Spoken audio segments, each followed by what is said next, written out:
Hi, my name is Susan Tapp, and I'm co-chair of this group with Joe Ellen. We're delighted to have Dr. William Green with us this evening to tell us about the life and work of Nellie Francis, an African-American woman who was a pioneer for gender and racial equality in Minnesota. Bill Green is professor of history at Augsburg University. In addition to his most recent book about Nellie Francis and her struggle for racial justice, he has published 3 books on race and civil rights in Minnesota history. First is A Peculiar Imbalance, The Fall and Rise of Racial Equality in Minnesota. Next, Degrees of Freedom, The Origin of Civil Rights in Minnesota, which won the 2015 Minnesota Book Award, Hoaglander Prize for Outstanding Scholarly Work about Minnesota History.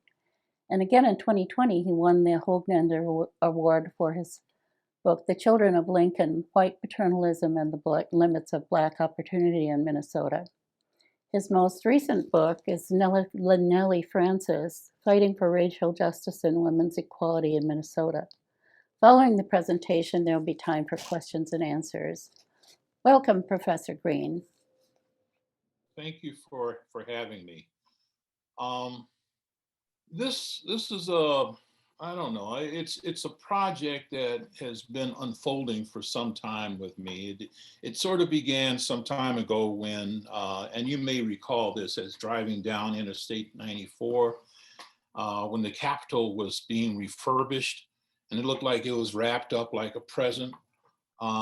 Since it was unfurled, presented to us, and I hope you get a chance to visit the building. It's probably one of the most beautiful buildings in the state.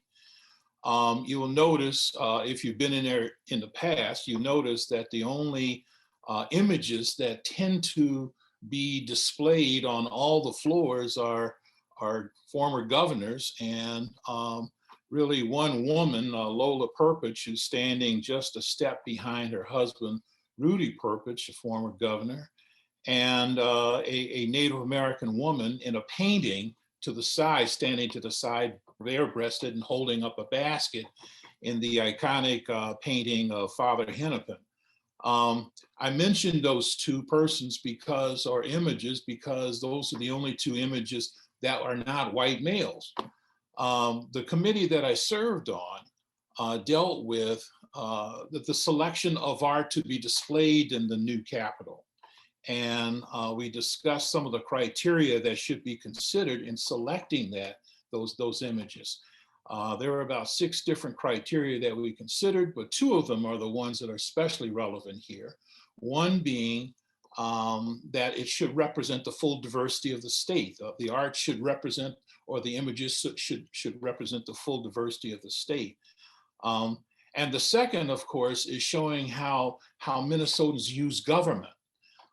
As we talked about those criteria, I began to think about a person who actually walked those very halls back in 1921, who was not only a woman, but an African-American woman. So we have several criteria being represented here. And the thing about it is that even though I was seated at a table where other historians were working, none of them knew anything about Nellie Francis.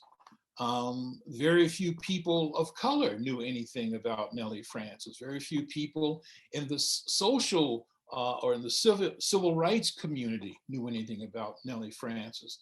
And it struck me that that was really a major loss until we could change that around. That became a reason for me to want to write about her. And the more I got into her, the more questions I had.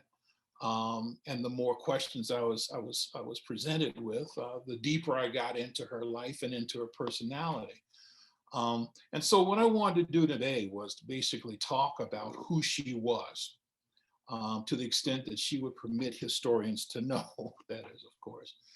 And we're really going to be covering the first half of her life, which was packed with all kinds of activities.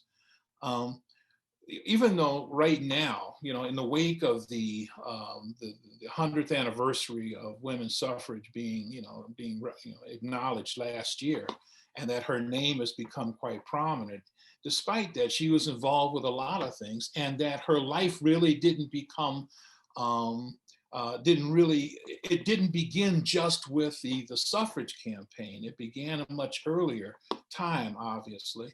And that's because the formation of her character started at a much earlier time. And for that reason, I want to spend just maybe the first 15, 20 minutes of tonight's talk, letting you have some sense of what made Nellie Francis Nellie Francis. What's her background? Where did she get her inspiration? Who schooled her? Who molded her personality? What kinds of decisions did she make for herself? To begin that, I want to start off with simple facts. She was born not in St. Paul, but in Nashville, Tennessee, in 1874. Both of her parents were former slaves. In the wake of the Civil War, Nashville, being in the Upper South, was one of those places where freed slaves would, migrated to from plantations in the vicinity of Kentucky and Tennessee. And her parents did just that when they moved to Nashville. They married and raised two daughters. One was of Nellie, of course, and her sister Lula. And even though neither parent had any money whatsoever, they surrounded the children with a rather refined kind of lifestyle. They were able to to collect money, to have a piano, and they sang, and they surrounded their daughters with books. And the whole family was in effect self-taught, because neither parent had any kind of formal education, but it was critical that their daughters receive this kind of education, this kind of exposure to a larger world. Her father was a peddler. He pulled the cart through the streets of Nashville selling goods. He was a huckster, but eventually he was able to amass enough capital to start his own store, and it would be placed in one of the more prestigious commercial areas of Nashville. He would become one of the first Blacks to become a member of the city council. It was in that capacity that he took a trip to the north to look at equipment to be brought back to Nashville. And one of the places that they came to was St. Paul. And while in St. Paul, Thomas Griswold, that was the father's name, noticed the quality of education that kids were receiving in the city. And for that reason, he knew that the same quality would not be provided in Nashville. He went back to Nashville, packed up his goods, brought the family up to Minnesota, forwent his entire future and promise as a politician, gave up, the business, and put all of his investments into developing, the Nellie that we will come to know. When he moved here, he took jobs as a waiter and as a porter. And he took pretty much grunt level work and continued to work that until the day he died in 1899. But he made sure that his wife and daughters lived relatively comfortably. Upon arriving in St. Paul, one of the most important things that they did was to find a community, and the community that they selected belonged to Pilgrim Baptist Church. For those of you who are familiar with St. Paul at all, you know that Pilgrim still exists. It's the oldest Black church in Minnesota, and it was a place where the community elite tended to congregate. It was a place where people developed a sense of consciousness, a sense of purpose. And it was one more step towards cultivating the sense of refinement and personality that Nellie would develop. So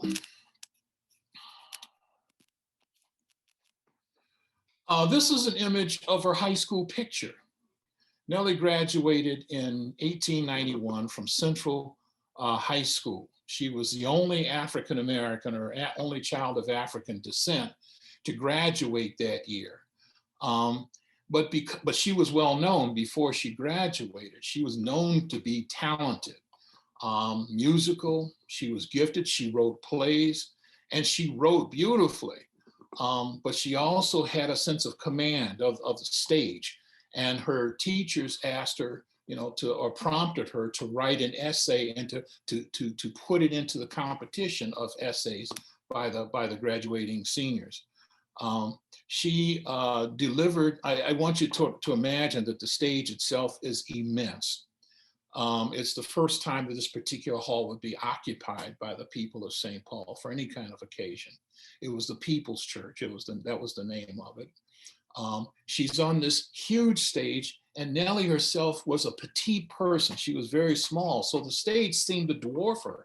And yet, the way she took command of the space, the way she moved around, the way she spoke, the way she used her hands and her voice, captivated everybody in the audience. And what's noteworthy about that is the fact that there were no other Black people in the audience, that there were about 2,000 people in the audience, and that this was a time in St. Paul's history where race was a touchy issue, notwithstanding the common sense of Minnesota at the time being a very tolerant place, and we'll see a validation of that notion in just a couple minutes.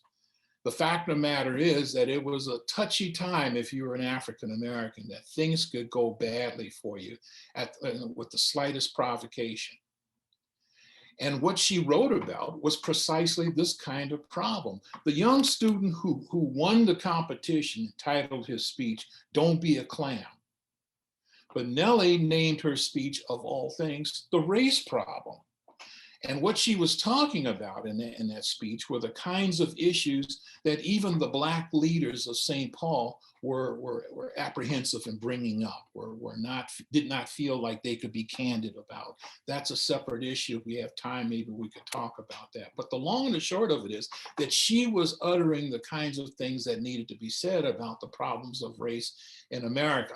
This was a time in American history where racial tensions were ripe, where white on Black violence was almost commonplace, where there would be a lynching someplace in America practically on a weekly basis. She was talking about that, and she was talking about racial problems in St. Paul as well.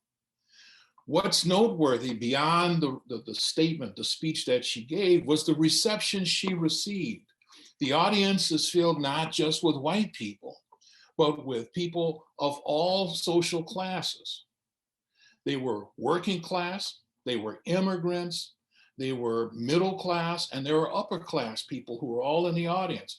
And one can imagine that given the demographics of the racial demographics of the community, where less than 1% of the total population was African American, it was more than likely that most people in that audience, perhaps even all of them, had no contact with Black people. So she was a curiosity. And if you look at this picture, you can see why people would be drawn to her, because they're not sure what race she is. She says that she's Black or that she's of the Negro race, but she doesn't fit the stereotype that people had. And yet that was one more source of disarmament that she was able to employ for the rest of her life in order to advance the interests of African Americans.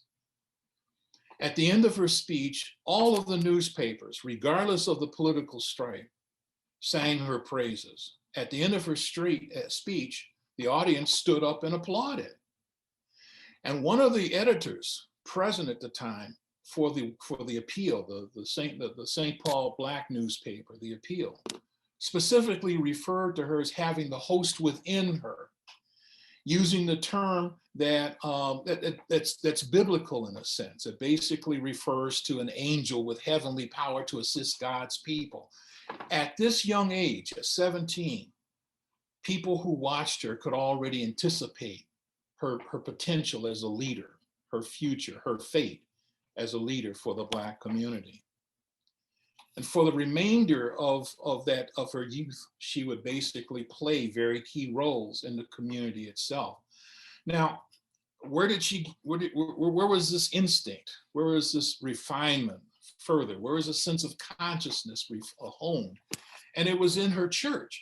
We don't normally think of churches, Baptist churches, Black Baptist churches as being the basis of political awareness. Although Henry Louis Gates, a renowned historian, has just published a documentary, which I think will be coming out soon if it isn't, and he's published a book that will be out talking about that side of the Black experience, the Black church itself. But this is sort of the thing that's happening in Pilgrim. Now, this quote that I have in front of you is taken from a book named Righteous Discontent by Evelyn Higginbotham. And she's writing not about Pilgrim Baptist Church, but about most Black churches that existed in the North that really sort of honed, the kind of lessons for its women and young women. This is the thing that's noteworthy. We tend to think of the church as being a patriarchal society, and it was to a large extent. And yet, even within that patriarchy was a sense of the role that women played in advancing an agenda for advancing the race. Higginbotham writes, church women contested racist ideology and institutions through demands of anti-lynching legislation and an end to segregation laws. Again, she's not writing about Pilgrim, but she's writing about the kind of experience that Pilgrim offered and the kinds of learnings that Nellie received. And you can see anti-lynching legislation. That's kind of foretelling her future. She would author that legislation at the time. Higginbotham goes on to write, they expressed their discontent with both racial and gender discrimination and demanded equal rights for Blacks and women, advocating voting rights or equal employment and educational opportunities. Black women even drew upon the Bible, the most respected source within their community, to fight for women's rights in the church and in society in general. I mean, what we're saying here is that women were finding passages in the Bible that went specifically to not only the advancements of the race, but the advancements of the gender as well. This is part of the training, part of the exposure, part of the learning that Nellie would have. Now, this is her first sense of handiwork, but an example of the work of the church itself. I'm sorry for the resolution of it, but maybe you can make out some of the people in this slide. It is a depiction of the delegates who attended the National Afro-American Council in 1902. And if you look a little closely, you may recognize one or two faces. One at the in the very front is Booker T. Washington. Behind him is T. Thomas Fortune. Next to him is W.E.B. Du Bois. And next to him is Ida Wells. I mean, these are the elite of the Black leadership. They were at this time trying to find a place where they could discuss a new agenda for civil rights for African Americans for the 20th century. And because the nation was racked in racial tension and whatnot, there were very few places where they felt they could come together and meet and find communion and whatnot. But the word was that Minnesota was a place of racial tolerance, and in particular, St. Paul. You can kind of see the paradox between what they're hearing about Minnesota from afar and what Black people living in Minnesota are experiencing. And we'll keep coming back to that parallel reality as we proceed through this little talk. One of the things that I want you to pay attention to in this particular slide is not just the assembly of prominent Black leaders from all over the country, but the facade that you could see on either side of these people who are spilling out from the front door. The brickwork, the masonry, the stonework. That's the facade of the old state capitol. It would cease to be used it would cease to be used as the meeting room or the meeting building for the legislature in 1902. But the point that I'm making here in using this picture is that the legislature of Minnesota opened up its hallways, its chambers, so that Black people could meet. This was hardly ever done anywhere in the country.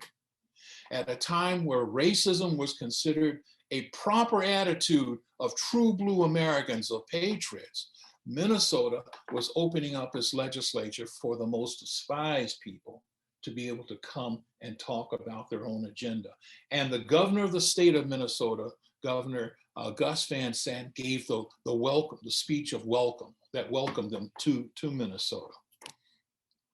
The reason why this is significant within the context of the church and the context of Nellie's training is that Nellie at this time was working in the background to get this thing organized. And this is one of the things that she learned from her life workings in the church, and that is learning how to organize people, because it wasn't just a matter of having these people come together to speak, but they needed a place to stay. And they needed several homes, several people with homes to be able to house these delegates. And they would be entertained all over Minneapolis and St. Paul. Someone had to organize that stuff. This is the kind of thing that Nellie did. This was her first bit of handiwork, and her first time people could see her capability as an organizer, which would become central for leading movements. 3 years later, Pilgrim Baptist Church, the same church that Nellie is growing up in, would be the site of the first Minnesota Federation of Colored Women's Clubs. They would meet during this time. And this is the membership seated in front. Her sister Lula would be an active member and a leader of the movement. She herself, Nellie herself, would not be a part of it for a couple of years. And I think, frankly, it was in part because this was Lula's organization, and she didn't want to, she didn't want to get in the middle of it. She didn't want to get in front of it. This was Lula's program. But the point is that the church played a role in fostering this organization. These women's clubs came together for all kinds of reasons: socially, civically, politically, economically, educationally. They came together for any number of reasons. And the women that you see seated here are from principally the Minneapolis and St. Paul, but also from all over the state. This is the first time they would come to meet. And in time, it would play a key role in Nellie's career. This is where it's an interesting slide to look at, because you have 4 different images to consider. Going back for a second to the church, you can see that the church itself is rather impressive. And it is an indication of why this was an important place to belong, where you wanted to be if you're an African American. You came to Minnesota, you wanted to be a part of a community that had context, and the very physical structure of Pilgrim Baptist Church suggested that the people who could finance and support a building that is this respectable must know people who could make lives work well. And so for that reason, Pilgrim becomes even more the center of the Black community. But what's significant about any kind of church is its ability to generate music. That's what's key. You have to have a good choir, and you have to have a good organ. And Pilgrim did not have a good organ. They spend a lot of time trying to raise funds. It seems rather banal in the context of the larger issues that she would deal with. But this goes to just, the heart of what it was to be Black in a white community, that you needed to have song and music to bind yourself to a larger community. And an organ was a very, very important instrument. They wanted to purchase an organ. There was only so much money in the Black community. Nellie took over that campaign. And what she did ultimately was to go to New York City, walk down the street of Riverside Drive to the mansion of Andrew Carnegie, whose image is just next to the organ itself. He is one of the wealthiest men, was one of the wealthiest men in America. She talked to him and got him to donate the remaining funds. And so as a result, they were able to purchase this organ. I believe this is the original one. It's kind of old, it's worn up now, but you have a sense of what it may have looked like when it was brand new. Upon receiving the funds to be able to purchase the organ, she telegraphs the good news back home to her husband, William. William Francis is now an attorney. And he tells her, look, I want you to go to Washington. There's some things I need you to do in Washington. And it's not unusual. It wasn't an unusual request, because both of them were going to Washington by this time in their career for various reasons. But this time, when she went to Washington, the man who met her at the train station was the man in the middle of these pictures, the man with the walrus style mustache, the man in profile. That's Moses Clapp. He's a United States Senator from Minnesota. He and William Francis, Nellie's husband, were law school students together at the College of St. Paul, the College of St. Paul. Sorry, St. Paul College of Law, I'm sorry. And that would become William Mitchell. They were part of the first graduating class and they remained friends throughout. He met Nellie at the train station and escorted her to the White House, where she would meet the third man, who was William Howard Taft, President of the United States. In her life, she would meet two other presidents of the United States. It gives you some sense of her status, of how she was perceived by the movers and shakers of the community, that this was a person who you needed to know, who you needed to show respect to. Nellie and Francis, I'm saying. So when Nellie returns to St. Paul, after having met the President of the United States, having received a donation from Andrew Carnegie, and having delivered on this pipe organ, the Black community holds a celebration, and in particular, Pilgrim Baptist Church wants to celebrate really this new person, this new personage that's in their midst, their daughter, the person who they saw grow into a leader. On Wednesday, June 9th, the pipe organ was formally dedicated when Nellie officially presented it to Pilgrim Baptist Church, the community. At a cost of more than $3,000, it was a masterpiece. The audience was delighted, as was shown by the enthusiastic applause, which followed each number. At the close of the program, a magnificent cut glass vase of 5 feet tall or 5 feet high was presented to Mrs. Francis by Reverend Carter as a token of appreciation of her indefatigable labors. The evening was deemed the greatest or the grandest in the history of the city. Nellie Francis was the community's grande dame. She would continue to participate in activities in the church, including forming clubs that would stimulate more discussion and becoming a part of the suffrage movement. She would hold debates over suffrage, but these were debates and these were activities that occurred within the insularity of her church and of her community. So what we had basically was a situation where Black women were learning from Black women about the importance of suffrage, but not really having any connection with the white suffrage community itself. The two suffrage communities were operating on parallel universes, not unlike the lifestyle of African Americans and white people in St. Paul at this particular time, living in parallel planes. Now, it isn't until 1912 that she really sort of steps onto the statewide stage. In 1912, she is elected president of the State Federation of Colored Women's Clubs. The convention closed, according to the appeal reported, the convention closed in a blaze of glory with her election.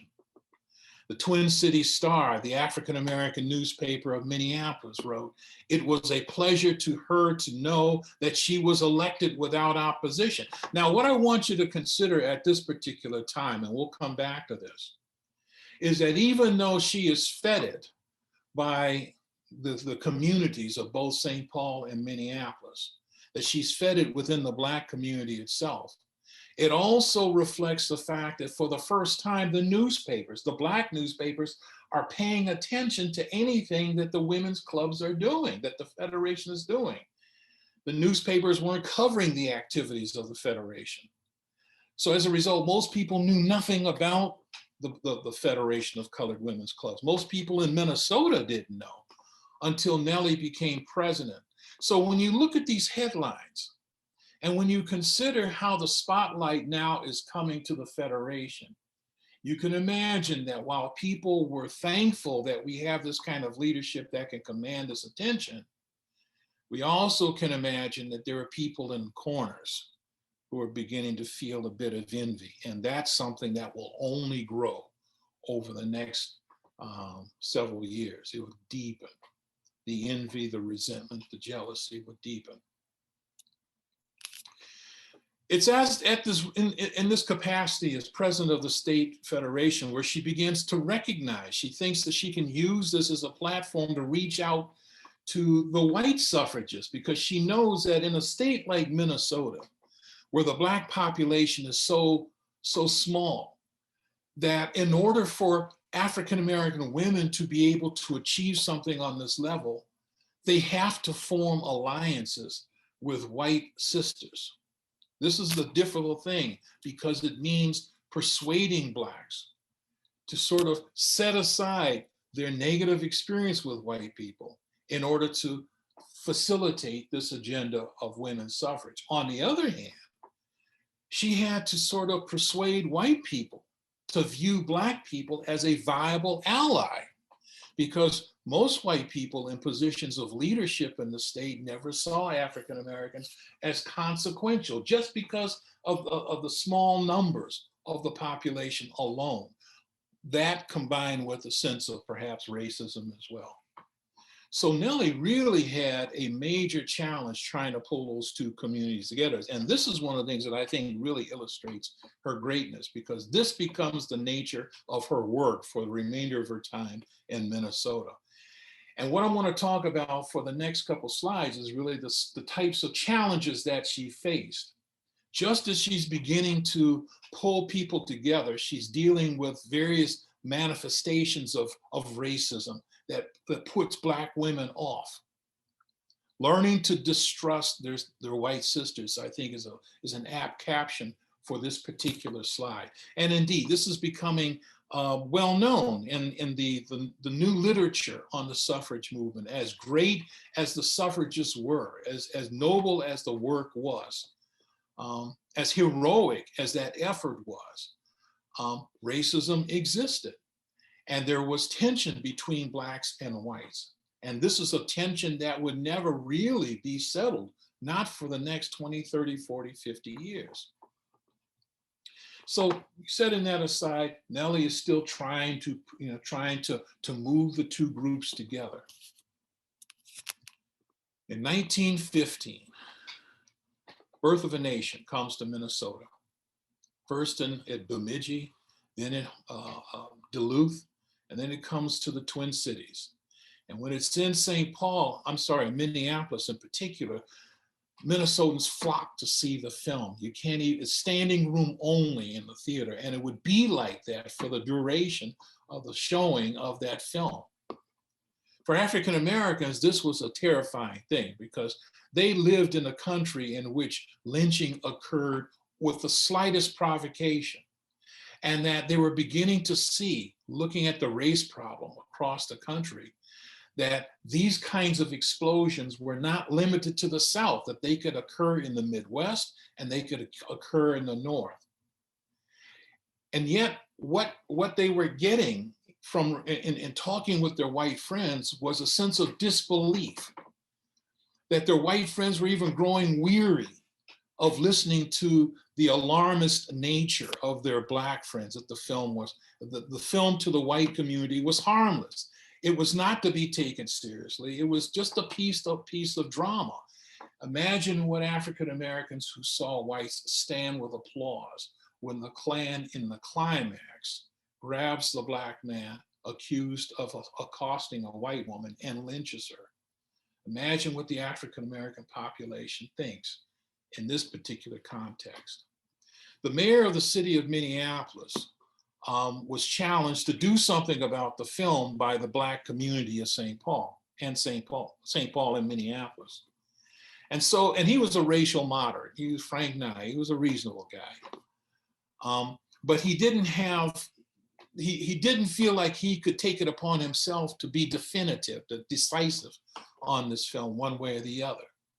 And so he selected a panel of upstanding citizens to view the film and to give him a recommendation. That's what politicians do, right? Give me a recommendation. One of the people on the panel said, its wonderful educational value cannot be overestimated. It should be seen by all. This was stated by Dr. F.E. Spalding, Superintendent of Minneapolis Public Schools, October 28, 1915. And so for African Americans to call out about what this film is about and what it could do to incite other people in the community fell on hollow ears. Taking this one step further, a year later, January 1916, the suffrage community itself shows a 10 ear to hearing the concerns of African Americans. Black women are looking to Nellie, waiting for her to explain these mixed messages. In Albert Lee, promoting the suffrage conference, the group down there uses Birth of a Nation as a promotional tool. Nellie Francis's challenge is to persuade Black women to trust white allies, and yet these are the same allies who are not paying attention to what these images do in Birth of a Nation to people of color. And more than that, I mean, this is just the beginning of the 20th century. Many of the African Americans who Nellie is working with lived in the country at a time called Reconstruction, during the time the historians refer to as Reconstruction.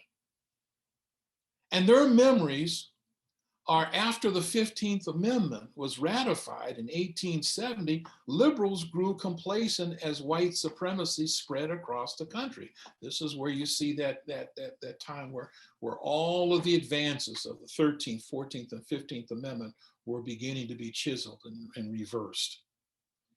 And what's terrifying about that, if that wasn't terrifying enough, is that it's happening on the watch of their friends, of the friends of African Americans. Republicans controlled the Congress, they controlled the White House, and theoretically they predominated on the Supreme Court, and yet the rights of African Americans and the lives of African Americans seem to be expendable. So the question becomes, would expanded suffrage mean unchecked terror again? In the wake of the 15th Amendment, you see white supremacy ignited and spreading, unimpeded in effect.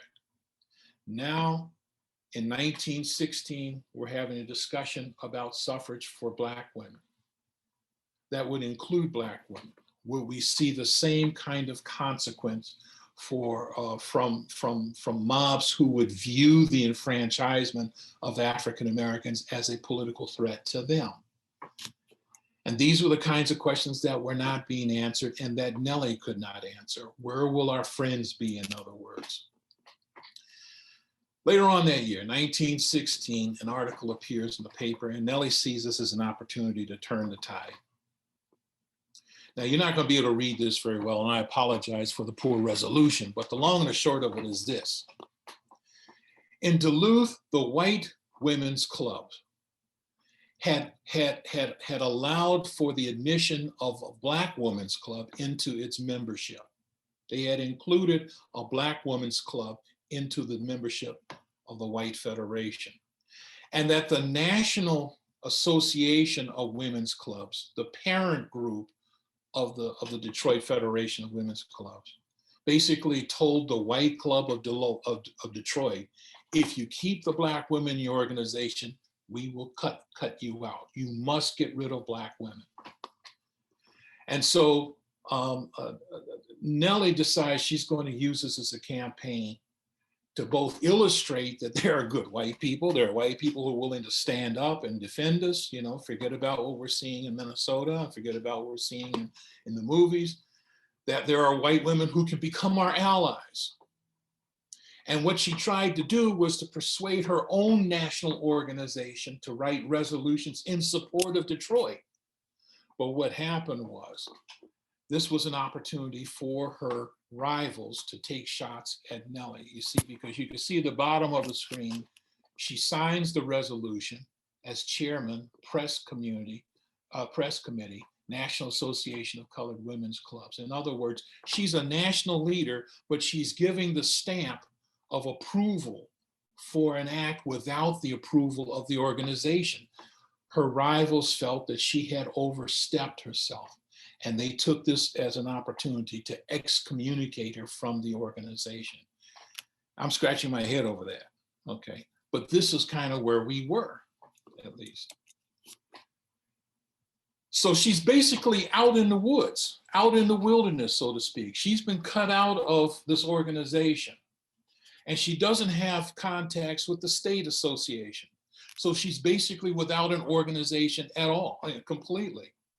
Meanwhile, as if to reaffirm the fact that this is a dangerous place to live in as long as white people have control, as if to reaffirm that, you have the race riots of East St. Louis, 1917. The image of Woodrow Wilson seems unaffected by the besiegement of the Black woman and her children, trying to defend her children as the city burns, East St. Louis burns. 100 Negroes are shot, burned, clubbed to death in East St. Louis race riot. And the factors that contributed to this riot will be similar to those that occur in Duluth just 3 years later. So African Americans are looking, is this our country? You know, forget about whether we can form alliances. Is this our country? As is the case with Nellie in politics in Minnesota and dealing with the suffrage movement, it's 2 steps forward, 1 step back. Sometimes it's 1 step forward, 1 step back. But an indication of progress is when the Minnesota Suffrage Association elects a new president. Claire Ulin was appointed actually in 1912, but it isn't until about this time, 1916, 1917, where she officially meets Nellie Francis. And when she meets Nellie Francis, she actually comes to Francis's house to meet her. When she meets Nellie Francis, she sees a spirit of a flame. She is inspired. She's not impressed with the other Black women who are part of the Every Woman Suffrage Club, but she's definitely impressed with Nellie Francis. And it kind of goes to Claire Ulin being the right person at the right place and time. Because the thing about Claire Ulin is that she was a genius in terms of strategy, in terms of leadership. She insisted that her lieutenants be trained in writing well and in public speaking. That was something that was very key. That was very important. She needed people who could express and carry the word of the movement effectively. And so she was always looking for talent, regardless of the color. And I think this is, and their mutual friends basically brought them together because she could see that Nellie Francis had the basic talents that she needed, that Claire Ulin needed for this movement. And this would be an example of it. 1 year later, Francis writes an editorial that appears in both the St. Paul Pioneer Press as well as in the Appeal, the Pioneer Press for the white audience and the Appeal for the Black audience. This is just an excerpt of a much longer piece. This broad united stand of the suffrage body for the principles of democracy, which must include Black women as well as white, which must include Black women as well as white, will win for the cause of suffrage many sympathizers who would otherwise have been indifferent to its success. The cause of suffrage will triumph, for it is just. That last phrase in the previous sentence, otherwise have been indifferent to this success. She's speaking to a group of women who had begun to view suffrage as a white person's thing and therefore a reason not to be involved. So she's speaking to 2 groups saying we have mutual benefit in working together. I kind of imagine her that classic figure, who's holding the pillars up as they lean away. She's holding with all of her strength to keep them together. And this is a statement that illustrates that point. And yet, a year after this message comes out, we're in the middle of the Red Summer. There's a reason for Black distrust. The reason was resilient. Racist savagery was normalized. In a period from late winter through early autumn, white supremacists terrorism and white on black riots took place in more than 3 dozen cities across the country, including Washington, Norfolk, Virginia, Omaha, Wilmington, Chicago. I selected those cities. There are many more, just to illustrate the different regions of the country that were experiencing these kinds of race riots. In Arkansas, within one evening, an estimated 240 black people and 5 white people were killed, an event now known as the Elaine Massacre. It was a period when black lives mattered even less. And then the question that African Americans are asking, where were their white friends? Nonetheless, 1919, Minnesota ratifies the 19th Amendment. The 19th Amendment is circulating through all of the states in order to get the requisite number of states to support the amendment. It comes to Minnesota in 1919, and the voters or the legislature approves it. It will become officially the 19th Amendment to the Constitution in August 18, 1920, but at least in 1919, Minnesota had done its part. And you could see the headlines from the Tribune that basically said, yeah, it is the Tribune, said the state women celebrate as suffrage wins. Senate chamber rings with songs and applause until upon ratification. While white suffragists celebrated, black women still remain cautious from the lessons of Reconstruction. So yes, this is a good thing. We feel good about getting the vote. We as black women feel good about getting the vote. Yes, it is a good thing that we worked with white women to get this thing passed. And yet there's a piece of us, our sense of racial survival tells us to be cautious about whether bad things will happen. And if they do, and we think they will our white friends be there to stand by us? Duluth, June 15th, 1920. 3 Negroes are lynched in Duluth. I apologize. I should have warned you about that image. I apologize to you for that. But this was something, once that occurred, the state seemed to get quiet. No one seemed to speak out against the tragedy of Duluth. There was not a hue and cry about what had happened in Duluth. Nellie, by the fall of that year, and her husband, William, began to do research on creating a bill that would make lynching a crime. Yes, that's kind of astounding to think about, right? That lynching was not a crime in 1921, and it's verified in the fact that over hundreds of people have participated in the lynchings of Duluth. A couple dozen were actually arrested, and there were only 6 trials, and 3 were found guilty, but not of murder, not of lynching, of course, not of murder, but of rioting, and they were eventually released. So this was a scary place for Black people. You know, we thought we would be safe in Minnesota, but we suspected not so much when we considered just how much people love Birth of a Nation. It was in that context that Nellie walked the halls of the state capitol, going and talking to every legislator to get support for a bill that she and her husband had drafted. Now, I want to underscore the fact that even though she gets exclusive credit for this, I believe that she could not have been as successful without some of the allies that she had made in the suffrage movement, who had just won a similar campaign the year before, 2 years before, in lobbying the legislature to support the 19th Amendment. I believe that there was an alliance there. But Nellie gets all the praise, and I think she sort of deserves it. Look at the tally. The House voted 81-1 in favor of passing this bill. And the Senate passed it 41-0. She would be feted. There would be a celebration. It was supposed to be a celebration of African Americans for Nellie Francis and for her achievements. But interestingly enough, even though the Duluth lynching occurred in Duluth, no one from Duluth came, no one from Duluth wrote anything giving her, lauding her for her achievement.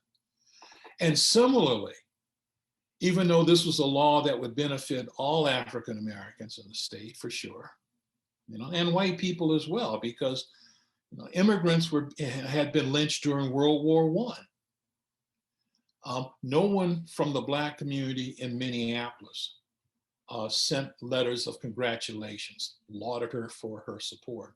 So basically, what was intended to be a statewide celebration turned out to be a St. Paul celebration, and in particular, a celebration at Pilgrim Baptist Church. This was her home, in effect. Reverend Charles Miller would say, unlike many others of the race with equal advantage who have dodged behind pillars and posts to get away from the race, you have brought the race up with you. So mind not what others say or think in these matters concerning you in the race. Live so as to make the most of life God had given you, and let the tongues wag as they may. This is a sad mistake to say that there are only seven deadly sins.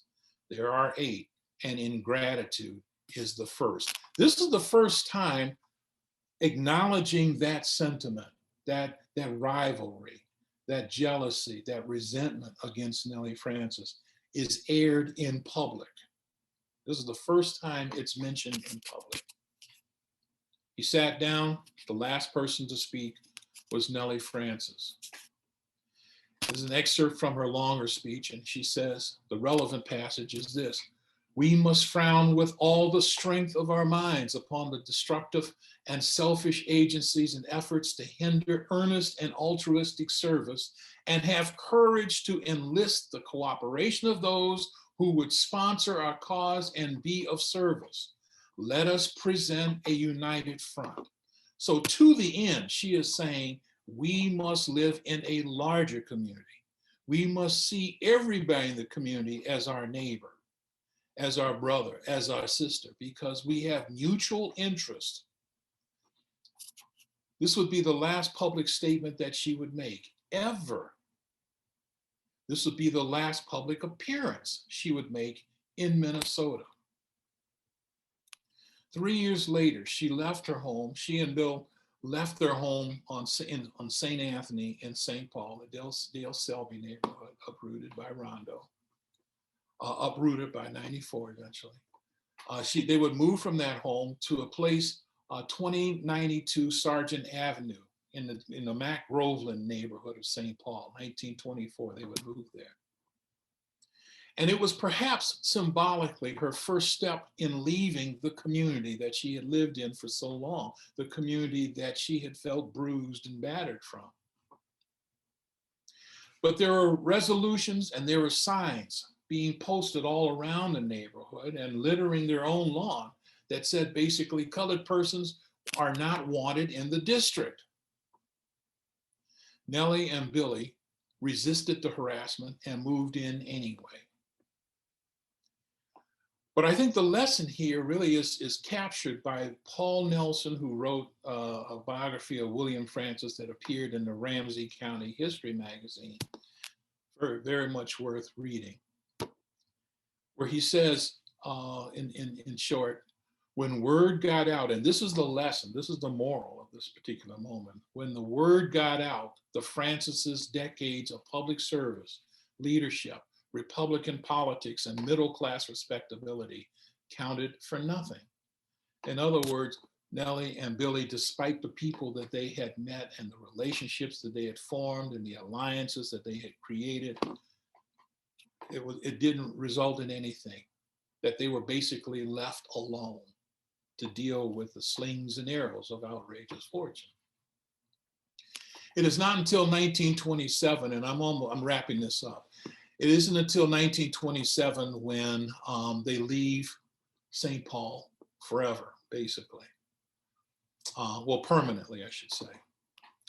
The President of the United States, Calvin Coolidge, appoints William Francis to be Consul General to Liberia, West African country, where they would live for the next 2 years.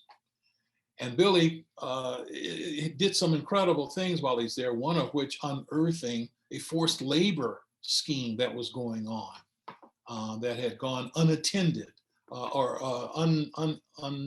unreviewed, dealt with by the federal government in Great Britain.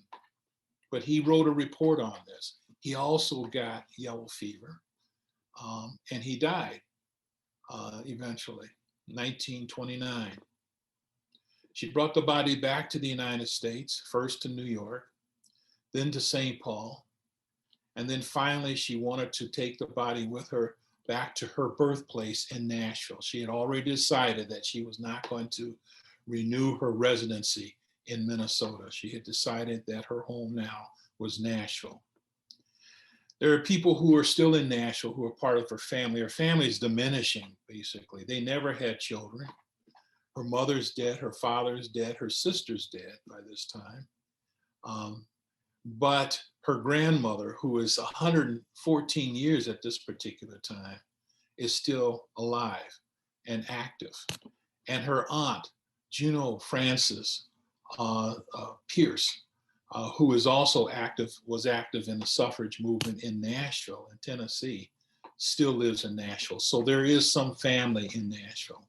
But basically, she did not want to stay in St. Paul. She would live in Nashville for the next 40 years without much association with Minnesota. Even those times when she did come to Minnesota to visit, she stayed in a hotel and would leave 1 or 2 days later. So there wasn't any opportunity for people to at least acknowledge the fact that she was in town. She would eventually die December 13th, 1969, at 95 years of age. Now, I have one more slide to show you, and it is in response to a couple questions that people have asked. If she died in 1969, did she see, was she aware of, did she participate in any way of the civil rights movement that was beginning? That had, actually, it had picked up steam throughout the 60s. And the answer to that question is, I think she did know what was going on. In fact, she writes about it. It's one of the few things that she leaves behind. Though she's deaf and blind, she nonetheless saw the torch being passed on. This is a picture in 1960 of Diana Nash, who was a Fisk student, and I'm proud to say one of the students of my father when we were at Fisk University.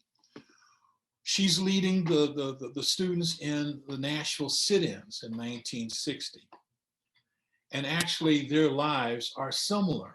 So it's as if she's seeing, Nellie is seeing, even though she is blind, she's seeing the continuation of her spirit.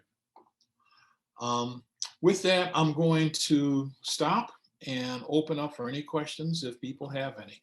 But I want to thank you for giving me this opportunity to present Nellie to you. Thank you very much.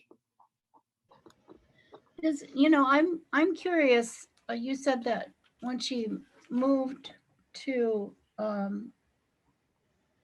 return to Nashville, did she do any kind of political activity there? Not on the same level as she did in Minnesota. She was active in a church. She was active in education.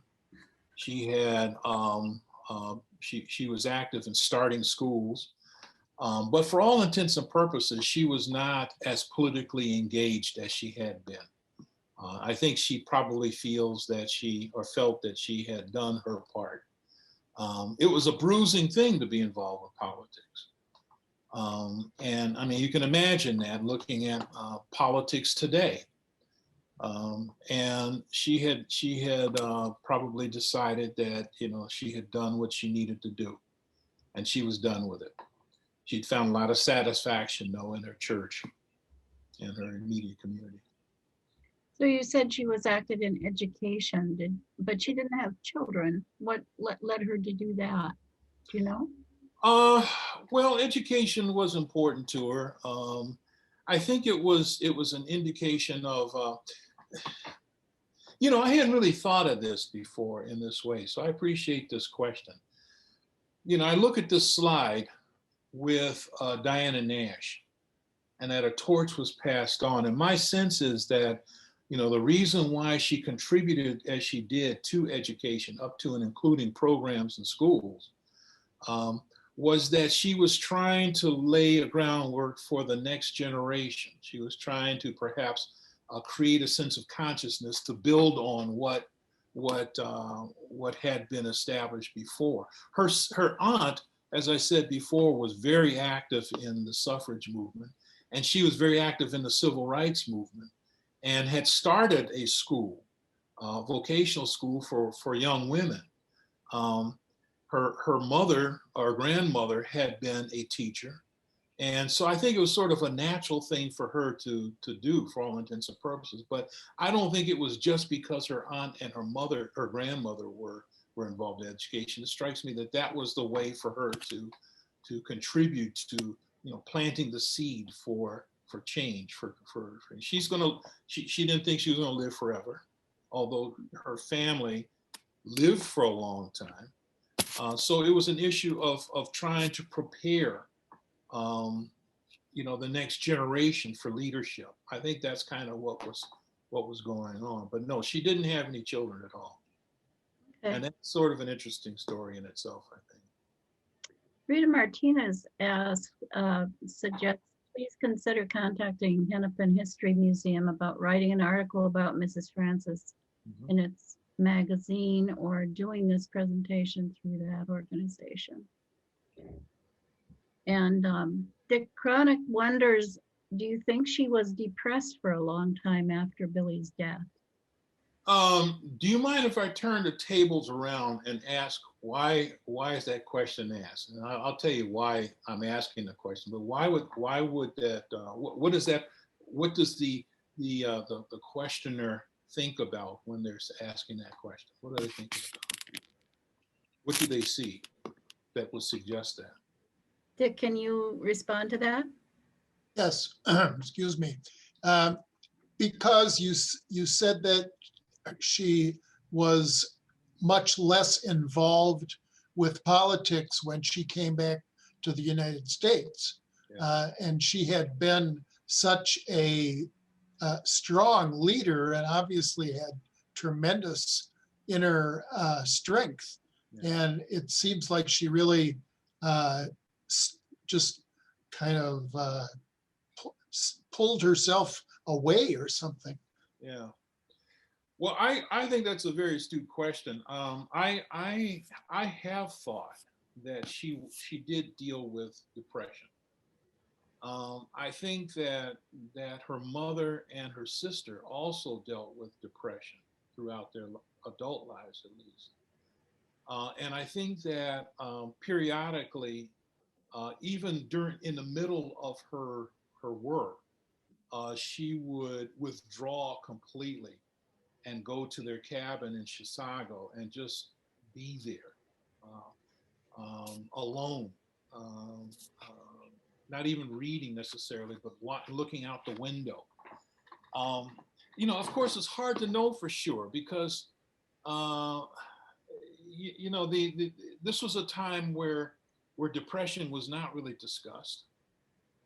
It was also a time where women, especially women of the middle class, tended not to, women at all did not write these things. You do have women who did write about their own depression, but they were artists and they were kind of rare in many ways.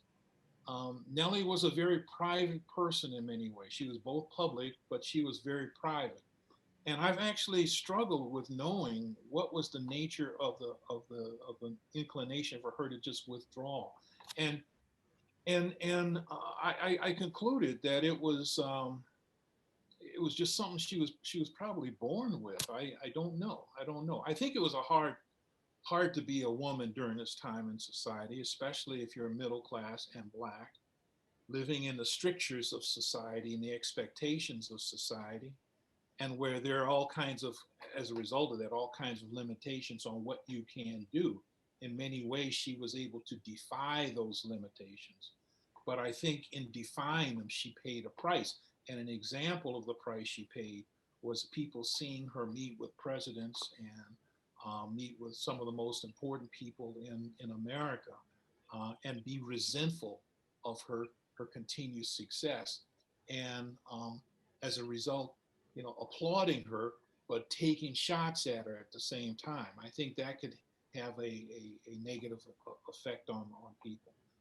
So I don't know whether she was clinically depressed or not. I don't know whether she was depressed in the way that an introvert would be, would feel the need to pull away. But I resonate to your question and to the thought that there may have been an element of depression involved there as well. It's so easy for me, at least, and this was one of the struggles in writing this book, in wanting to fill the gaps. What is behind the fact that she did not have kids? There may not be anything behind it, but there may have been. There was an interesting moment in their history where Billy, a young attorney, is asked by a reporter, "What do you want for Christmas?" And he says, "I want most a child." And after that, there's no reference at all to childhood. There's no reference at all to children by either of them. And they both throw themselves into work in a way that seems to suggest that this is their way of dealing with that emptiness in their life. Now, I don't know. She doesn't write about it. And that's one of the things that's that makes her a mystery in a sense. She keeps us at arm's length. I write about this in my introduction, basically, that she keeps us at arm's length oftentimes with those kinds of emotions that she keeps to herself, so we can't know.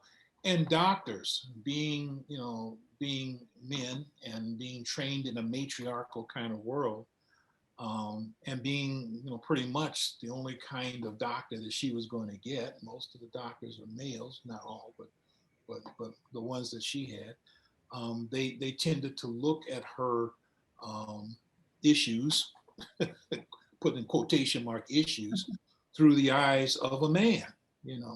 I remember reading somewhere where Lula was in a blue state of depression, or at least of being hospitalized, where the doctor says, it looks like she's going to be a good girl. I may even be able to sit her up in bed and give her a glass of milk. She'd been in the hospital for a couple weeks. And there was no real diagnosis of a medical issue that clearly indicated, some sort of sickness or disease that she was dealing with. It was just sort of, the darkness. That was kind of how it was characterized. And that's how her mother was characterized when she went into a quiet state. She went to a ball. Everybody was wearing colorful clothes. This is the one where W.E. Du Bois had attended. This was 1902. The newspapers described all the gowns that women were wearing, and you get a sense that it was kaleidoscopic to see these gowns pass by as they marched in, as they promenaded in. And Mrs. Griswold, her mother, who was in the depression, or in that state, in the darkness at least, came out dressed as if she was in a funeral. She was wearing black crepe all over. And it was noteworthy to everybody who was there, but she would soon just wither away over a period of time. So the medical element to all of this, is a big veil in a sense. And I make reference to, childhood or childbirth. I don't know whether she had tried and they had failed, or they had tried and they had failed. I don't know whether she didn't want children. I don't know. But the fact that she, doesn't really share anything along those lines is almost as loud as if she were to actually scream it from the highest hill. I mean, that's one of the things that will forever make her a mystery to me. Joellen, you pointed out Linden Hills connection. Do you want to talk about that? Yeah, Thomas Shaw. You mentioned in your book that Thomas Shaw Right. Had been a classmate of Billy. not Shaw. Clapp was, but Shaw was a congressman or senator, I'm sorry, who had endorsed Billy Mitchell had endorsed Billy Francis when he was being considered by the president to be the consul to Liberia. Oh, okay. Yeah. Okay. I guess I got that right. But that's a legitimate connection. I mean, he's from your neighborhood, so yeah. Mhm. Were you able to get into Clara Euland's archives very much? Did you find Nellie referenced in it at all? Well, not a lot in Euland's archives. They're very businesslike. A lot of it has to deal with the association. But I did find very interesting material in Brenda Euland's book, where I got that famous quote of what Euland felt when she first met Nellie. The book is frustrating in many ways. It's because I don't even remember whether there are any page numbers in it, whether it's paginated, but there's no index. And so you really have to sort of read it from beginning to end and put post-its in the pages that you want to return to. But Was that Old Clouds Unfurl? Is that the book? Yeah. Yes, that's it. I found it fascinating. I think it's a wonderful book. Yeah. And Brenda Euland was just a fascinating person. But she recorded the exchange. She quoted from a letter that Clara Euland wrote to Anders after Clara had come from Nellie's house. And I was actually going to include that, but I can't put everything in this to my chagrin. But she not only talks about Nellie as a flame, as a spirit, she speaks in glowing terms of Nellie Francis, but she also speaks with some derogation about the house that they live in. It's a smaller house, and even though they look like out in the streets, they look like they're middle class, the house itself was not as clean and as orderly as Clara Euland was used to. Of course, Clara had help. She had helpers cleaning the house for her, as opposed to Nellie and Billy, who never had really any money, despite the fact that they looked like the paragon of good fortune in the Black community. That's the thing about Black middle class people during this time. It's not, middle class status isn't defined according to property. It's defined according to whether the wife can participate in social activities or political activities, and whether they can comport themselves in sort of middle class sort of way. But it's not about the ownership of land or property or wealth or anything of that nature. And I think that is reflected in the home that the Francises live. But again, yes, Clara Euland refers to the surprise that she felt in looking at the threadbare furniture and the, in her sense, tacky art that hung on the wall, and she was surprised that a person of such refinement would live in a place like this. This is kind of what, in effect, she says. Another question I think from Tom Balcom. He's wondering, the picture of women in front of the Pilgrim Baptist Church also shows 3 men. Right. Any idea why that would be? I don't know the answer to that question. I don't know whether they were members. I doubt that they were. I can't help but think that they were there for the same reasons that men were on the stage of Seneca Falls, that they were sort of the chaperones in effect. I don't know that for sure, though. I don't know that for sure. And it's possible that the men were clergy too. And that's just where they were situated in the posing. One may have been, I didn't recognize any of them as a pastor, but they could have been church people. Okay. And I might also add that the women who were present came from different churches all over the state. So it is possible that one of them was a pastor from another church as well who came, but Mhm. can't really answer that. That's a very good question, though. That's worth looking up. I have another question. Just because of her age, etc., she was basically the same, just about the same age as Gracia Countryman. Did you ever see a connection between the two? Because Gracia, I think, was involved in the women's Oh yeah, clubs and so on. absolutely. Yes, they didn't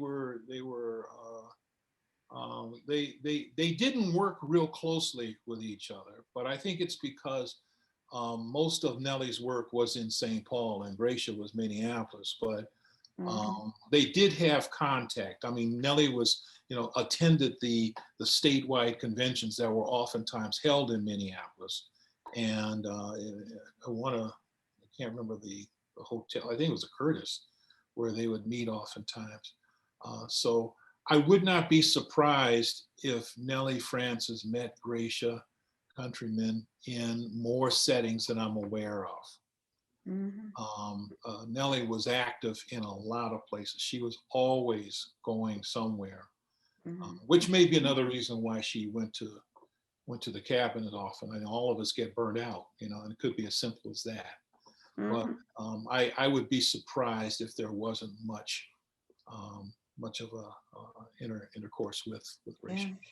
Yeah, interesting if in Gracia's archives, if there's anything. Yeah, and especially in light of her work in libraries, I mean, Right. that would be something that Nellie would be drawn to, but Yeah, I just don't know. yeah, thank you. Dick Cronick just commented the Pilgrim Baptist Church building has been replaced by the current Pilgrim Baptist Church on Central Avenue. Yeah. Does anyone else have any questions? Any more? Yeah, I have one, Dr. Green. You started out talking about memorials in the state capitol and stuff. Sure. What do you think the prospects are of Nellie Francis getting some kind of physical memorial? Because they're important for people to keep her in their consciousness and for Black residents to be represented. I absolutely agree. I don't know where it stands now, to be honest with you. I think about how hard it was to get Nellie Stone Johnson reflected in a statue over on the grounds.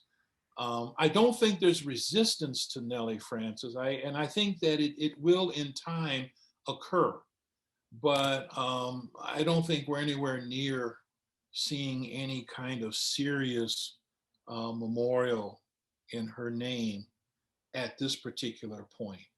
I don't know. Now maybe there'll be a groundswell, within the next year or so. That would be great. Yeah, your book is part of that process. I hope so. Yeah, I hope so. It's one of the reasons why I wrote it. I mean, you can imagine what it felt like to be sitting in a conference room at the state capitol, knowing that she walked the halls just outside the door there, doing this incredibly historic thing that no one knew anything about. No one knew anything about her. And thinking about, the immensity of the challenge of trying to bring her knowledge to the world. You can imagine what that was about. Historians knew nothing about her, man. I don't know. I think it's something definitely that it has to happen. I think it could happen. I think I think there's a sensibility. It's just educating the people in power to make those kinds of decisions, to make that as a commitment. I know it costs a lot of money too to invest in a memorial. And that was one of the things that held back Nellie Stone Johnson for so long. But if there's a will. Phil Martin, or maybe it's Linda Lounsbury, yes, points out that Nellie Francis is one of the names on the Women's Suffrage Memorial on the Capitol grounds. So she is recognized somewhere. Yeah, she's recognized in that Capitol, in the memorial. She's right to point that out, and that's very important. And because so much more is being mentioned about her. I know that the Historical Society has a display on women's suffrage, and Nellie plays a role in that. She's present in that display. I know that there was a play on what happened to the Francises in St. Paul on Sargent Avenue, dealing with the riot or the harassment from the Klan. That was turned into a play. There have been articles that have appeared in the newspaper. Kurt Brown did a feature on Nellie Francis about a month or so ago. So, you know, there has been a buzz around her. There has been a buzz around her. I don't think that we've turned quite the corner to leading that buzz to the creation of some sort of larger memorial. But, you know, maybe that's just in the offing. Maybe that could still happen. So we've just had a huge number of very positive comments, and we all very much appreciate your doing this presentation. Well, thank you for inviting me. I really do appreciate this too. And, you know, I'm so glad to have a chance to talk about Nellie. Good. Thank you so much. Thank you. Thank you.